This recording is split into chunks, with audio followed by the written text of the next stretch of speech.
Dear students, দেখো আজ আমি WBCS এবং অন্যান্য প্রতিযোগিতামূলক পরীক্ষায় যারা অবতীর্ণ হতে চলেছে তাদের জন্য কিছু ইম্পর্ট্যান্ট কারেন্ট অ্যাফেয়ার্সের কোশ্চেন নিয়ে হাজির হয়েছি। এগুলি খুবই ইম্পর্ট্যান্ট, এখান থেকে আসতেই পারে। কোশ্চেন নাম্বার 1, 2024 সালে IPL-এ সবচেয়ে দামি খেলোয়াড় কে? উত্তর হলো মিচেল স্টার্ক। 2 নম্বর প্রশ্ন, উত্তরপ্রদেশ সরকার সাইবার অপরাধের দমনের জন্য মোট কটি থানা চালু করেছেন? উত্তর 57টি। 3 নম্বর প্রশ্ন, সম্প্রতি প্রয়াত কেশরীনাথ ত্রিপাঠী কোন রাজ্যে প্রাক্তন রাজ্যপাল ছিলেন? উত্তর পশ্চিমবঙ্গ। পরের প্রশ্ন, সম্প্রতি কোন দেশ মাটির 2000 মিটার নিচে গবেষণাগার স্থাপন করেছে? উত্তর চীন। পরের প্রশ্ন, ভারতে দ্বিতীয় দীর্ঘতম কেবল ব্রিজ কোথায় চালু করা হয়েছে? উত্তর গোয়া রাজ্যে। প্রসঙ্গত উল্লেখ্য, এই ব্রিজটির নাম হচ্ছে জুয়ারি ব্রিজ। পরের প্রশ্ন, নির্বাচন কমিশন কোন রাজ্যের স্টেট আইকন হিসেবে মৈথিলি ঠাকুরকে নিয়োগ করেছে? উত্তর বিহার। সম্মিলিত জাতিপুঞ্জ কোন বছরকে ইন্টারন্যাশনাল ইয়ার অফ মিলেটস হিসেবে ঘোষণা করেছে? উত্তর 2023 সালকে। পরের প্রশ্ন, হাওড়া থেকে কততম বন্দে ভারত ট্রেনটি হাওড়া ও নিউ জলপাইগুড়িকে যুক্ত করেছে? উত্তর 7ম। পরের প্রশ্ন, 2023-2024 সালে বিজয় হাজারে ট্রফি কোন রাজ্য পেয়েছে? উত্তর হরিয়ানা।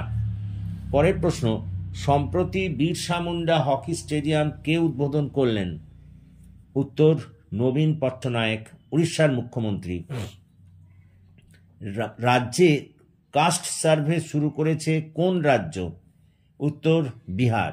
পরের প্রশ্ন, international tennis hall of fame কোন 2 ভারতীয় অন্তর্ভুক্ত হয়েছেন? উত্তর বিজয় অমৃতরাজ ও লিয়েন্ডার পেজ। পরের প্রশ্ন, সরকারি চাকরিতে শতকরা 30% আসন মহিলাদের জন্য সংরক্ষণ করল কোন রাজ্য? উত্তর উত্তরাখণ্ড। পরের প্রশ্ন, আন্তর্জাতিক মানব সংহতি দিবস কবে পালিত হয়? উত্তর 20শে ডিসেম্বর। পরের প্রশ্ন, মহিলাদের সুরক্ষার জন্য অ্যাপ চালু করেছেন কে? উত্তর পশ্চিমবঙ্গের মুখ্যমন্ত্রী মমতা ব্যানার্জি। পরের প্রশ্ন, ব্যাংকিং ক্ষেত্রে ভারতে কোন রাজ্যকে পূর্ণ ডিজিটাল করা হয়েছে? উত্তর কেরালা।